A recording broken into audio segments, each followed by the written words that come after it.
लालची चिकन वाला। एक गांव में जगत नाम का एक आदमी था।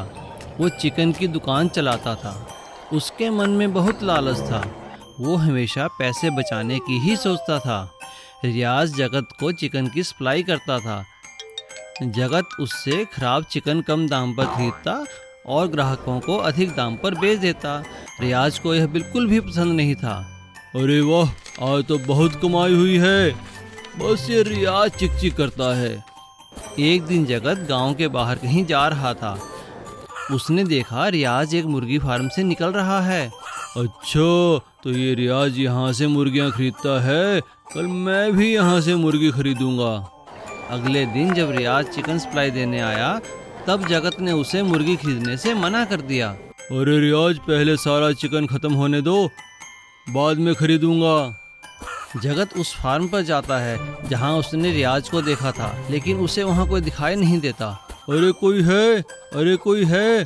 जगत वहां आवाज लगाता है, लेकिन उसे कोई जवाब नहीं आता। अरे वाह, यहाँ तो मुर्गियाँ ही मुर्गियाँ हैं और कोई देखने वाला भी नहीं। कुछ मुर्गियाँ उठा लेता हूँ। और जगत ने वहां से कुछ मुर्गियाँ उठाई और तेजी से वहां से निकल गया। अरे वाह, आज तो मजा ही आ गया। बिना कोई खर्च किए कमाई ही कमाई। अब रोज ही ऐसा करूँगा। अब जगत रोज रात को फार्म पर जाता और मौका पाकर मुर्गियाँ उठाकर ले आता।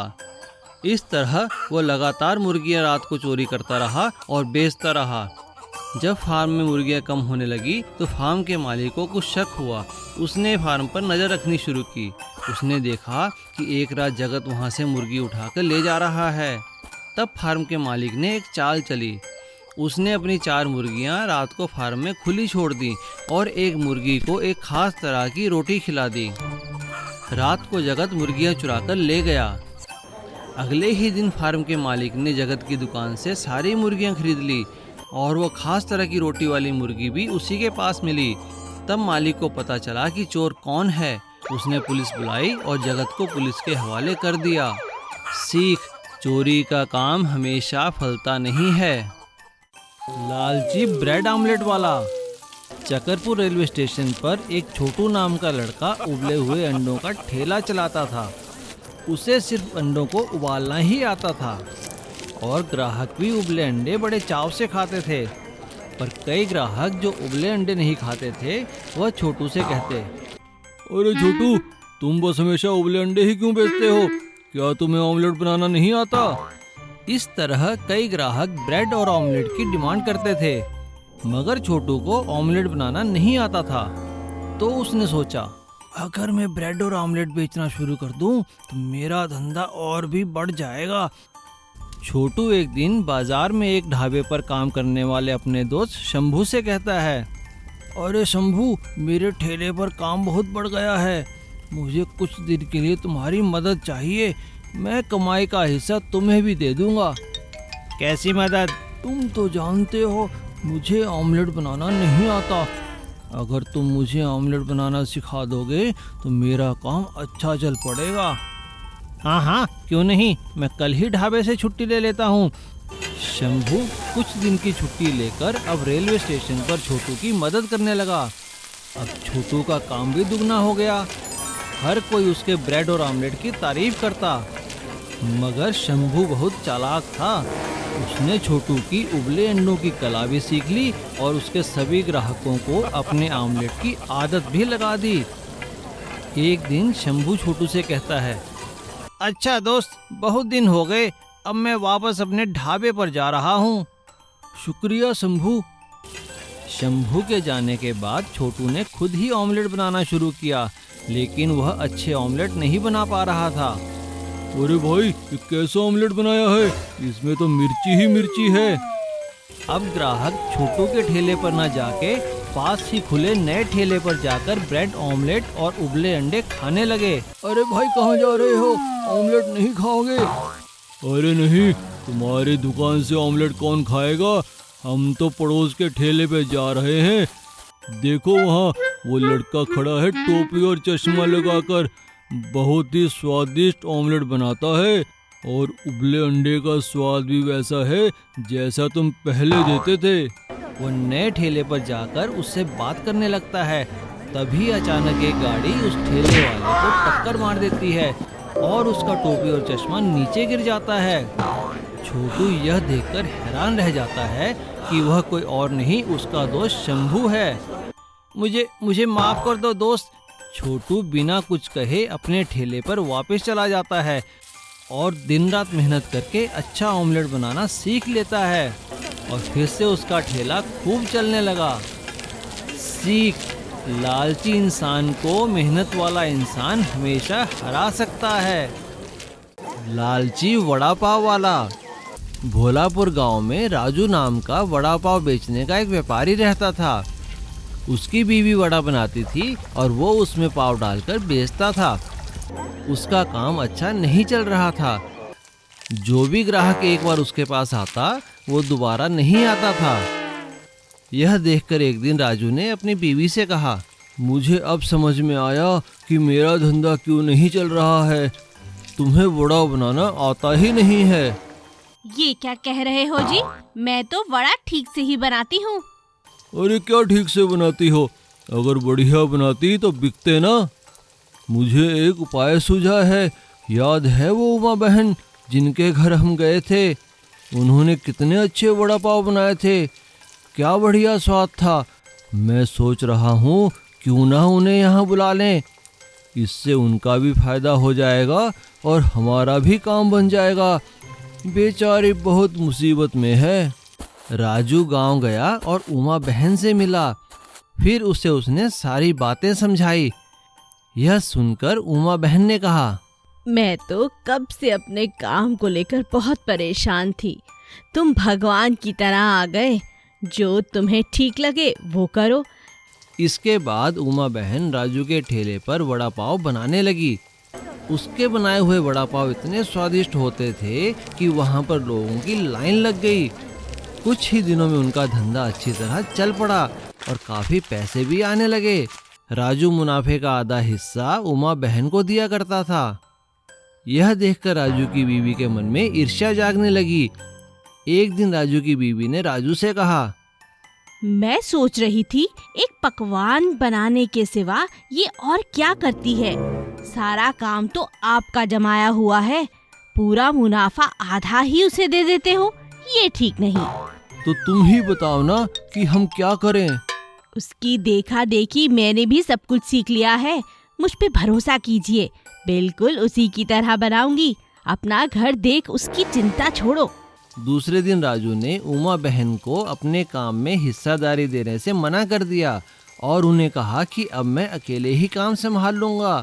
अब हमें आपकी आवश्यकता नहीं है। यह सुनकर उमा बहन ने कहा, तुम्हें जो ठीक लगता है करो भैया, पर एक बात जान लो कि खाने के धंधे में स्वाद ही सबसे ज्यादा अहमियत रखता है और मेरे पकवान खाने से धंधा अच्छा चल रहा है। अरे तुम तो लालची हो गई हो। तुम समझती हो तुम्हारी वजह से मेरा काम चल रहा है। मैंने तुम्हें काम दिया और अब मैं ही तुम्हें काम से निकाल रहा हूँ। जाओ यहाँ से। उमा बहन दुखी होकर वहाँ से चली गई। उसने अपने बचाए हुए पैसों से अपना ही अलग ठेला लगा लिया। उसके बच्चों ने उसे नया ठेला लगाने में मदद की। उमा की मेहनत सफल हुई और उसका काम चल निकला। उसे जमींदार के बेटे की शादी में वड़ा पाव बनाने का ऑर्डर मिला और राजू का धंधा लालच की वजह से ठप हो गया। सीख: हमें लालच नहीं करना चाहिए। लालची पाव भाजी वाला। एक गांव में एक मशहूर पाव भाजी वाला था रंगा। वह कई सालों से एक ही जगह ठेला लगाता था। जहां वो ठेला लगाता था वहां हमेशा सुबह शाम पाव भाजी खाने वालों की भीड़ लगी रहती थी। कोई वहां खड़े होकर खाता तो कोई पैक करवा के ले जाता।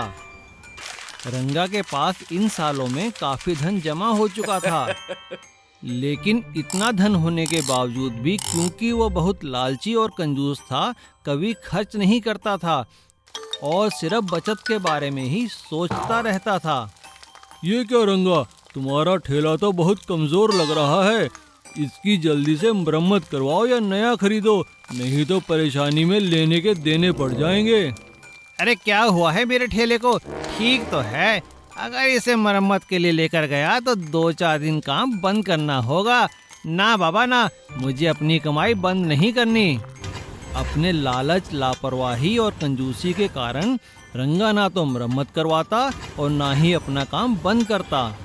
एक दिन रंगा को एक शादी का ऑर्डर मिला। अरे रंगा, मैंने तुम्हारे पाव भाजी की काफ़ी तारीफ सुनी है। मेरी बेटी की शादी है, तुम्हें वहाँ पे पाव भाजी का स्टॉल लगाना होगा। लेकिन याद रहे, इस टूटे ठेले को लेकर मत आना।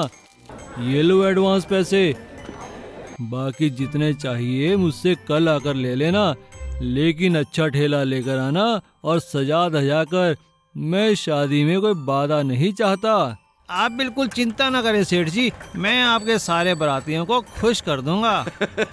और सेठ जी के जाने के बाद रंगा सोचता है, बड़ा आया मुझे सिखाने वाला। मेरा ये ठेला तो अभी 4 साल और चलेगा। हाँ, रंगा ने ऑर्डर तो ले लिया और पैसे भी रख लिए, लेकिन अपने ठेले की मरम्मत नहीं करवाई और उसे ही सजा धजा कर शादी में चला गया। और जब रंगा शादी में बारातियों को पाव खिला रहा था, तभी अचानक ठेला टूटकर जमीन पर गिर गया और जगह जगह उसका सामान फैल गया। सभी इकट्ठा होकर उसे देखने लगे और सेठ जी को बुरा भला कहने लगे। रंगा, वही हुआ ना जिसका डर था। मैंने तुम्हें कहा था और पैसे भी इसीलिए दिए थे कि तुम एक नया ठेला ला सको, मगर तुम तो बहुत ही कंजूस और लालची निकले। निकालो मेरे पैसे वापस। यहाँ तुमने मेरी नाक कटा दी, ये तुमने अच्छा नहीं किया। और अपने लालच, लापरवाही और कंजूसी के कारण रंगा को शर्मिंदा होना पड़ा और सेठ जी को पैसे भी वापस करने पड़े। मटन की सब्जी। संजू अपने माता पिता व बहन के साथ चंद्रपुर शहर में रहता था। वह बहुत ही शैतान लड़का था। उसे शरारतों के अलावा मटन खाना बहुत अच्छा लगता था। एक दिन संजू ने अपनी मम्मी से कहा, मम्मी मम्मी, आज भी क्या तुमने मटन की सब्जी बनाई है? नहीं बेटा, आज मैंने पनीर बनाया है। नहीं, मुझे तो मटन ही खाना है, बना दो ना। और संजू मम्मी से मटन की सब्जी बनाने की जिद करने लगा। तभी दोनों की बातें सुनकर संजू के पिताजी वहाँ आ जाते हैं। पापा, आप मम्मी से कहो ना आज मटन की सब्जी बनाए, मुझे वही अच्छी लगती है, मैं वही खाऊंगा बस। नहीं संजू बेटा, आपकी मम्मी ठीक कहती हैं। रोज रोज मटन खाना ठीक नहीं है। कभी हमें शाकाहारी सब्जी और साग भी खाना चाहिए। और आज तो आपकी मम्मी ने पनीर बनाया है, आज पनीर खा लो, कल मटन बना देंगे। नहीं, मुझे तो मटन ही खाना है, बना दो ना। अभी वह लोग ये बातें कर ही रहे थे, तभी अचानक संजू के दादाजी जो गांव में रहते हैं वह आ जाते हैं। उन्हें देखकर संजू के पापा कहते हैं, पिताजी प्रणाम, आप अचानक कैसे आ गए? सब कुशल तो है ना? प्रणाम पिताजी, कैसी तबीयत है आपकी? आज कैसे आना हुआ? अब कुछ दिन आप हमारे पास ही रुक जाइए। खुश रहो बच्चों, मैं तो शहर फसल बेचने आया था, सोचा तुम्हारा हाल चाल ही पूछाऊं। लेकिन आज रात तुम्हारे पास ही रहूंगा क्योंकि अब काफी देर हो गई है। दादाजी कैसे हो आप? क्या है इस डब्बे में? क्या लाए हो मेरे लिए? जल्दी बताओ ना। अरे मेरा प्यारा पोता संजू, कैसे हो बेटा? आओ आओ, मेरे गले लग जाओ। देख तो मैं तेरे लिए क्या लाया हूँ। क्या लाए हो? जल्दी बताओ। आज मैं गांव से तुम्हारे लिए ताजा मटन लाया हूँ। लो बेटी, ये मटन लो, आज बढ़िया सी मटन की सब्जी बना के खिला दो। अरे वाह, आप बहुत अच्छे हैं दादाजी। मैं तो कब से मम्मी को कह रहा था, इन्होंने कल भी मटन की सब्जी बनाई थी, आज फिर मुझे मटन खाने को मिलेगा। ये मजा आ गया, आप बहुत अच्छे हैं। और इस तरह संजू की मटन की सब्जी खाने की इच्छा पूरी हो गई और संजू के मम्मी पापा एक दूसरे का मुंह देखते रह गए। इसीलिए कहते हैं बच्चों में भगवान वास करते हैं। बच्चे सच्चे दिल से जो मांगे वो उन्हें मिल ही जाता है। सीता की पानी पूरी मेहनत। अरे भैया, सुनो एक कहानी हमारे ही जैसे एक छोटे से गांव की। गांव के कोने में कच्ची सड़क किनारे एक छोटा सा ठेला लगता था और उस ठेले पर मिलती थी ऐसी चटपटी पानी पूरी कि खा के मजा आ जाए। उस ठेले को चलाती थी हमारी सीता। उम्र होगी कोई 30 साल, पर जिम्मेदारियों का बोझ उससे कहीं ज्यादा। पति तो सालों पहले गुजर गया, घर की सारी जिम्मेदारी अकेली सीता के कंधे पर आ गई। लेकिन हिम्मत देखो उसकी। हर सुबह सूरज निकलने से पहले उठ जाती, आटा गूंथती, आलू उबालती और अपने हाथों से बनाती वो खास खट्टा मीठा पानी, ऐसा स्वाद कि जो एक बार खा ले बार बार वहीं आए। धीरे धीरे पूरे गांव में नाम हो गया सीता की पानी पूरी। पर भाई, जिंदगी में सब कुछ आसान थोड़ी ना होता है। एक दिन गांव में एक नया ठेला आ गया, बड़ा सा, चमचमाता हुआ, लाइट वाइट सब लगा के, ऊपर से सस्ती पानी पूरी। लोग भी खिंच गए उधर। अब सीता के ठेले पर भीड़ कम होने लगी। एक दिन पड़ोस वाली बोली, अरे सीता, तू भी सस्ता बेच दे, वरना ग्राहक चले जाएंगे।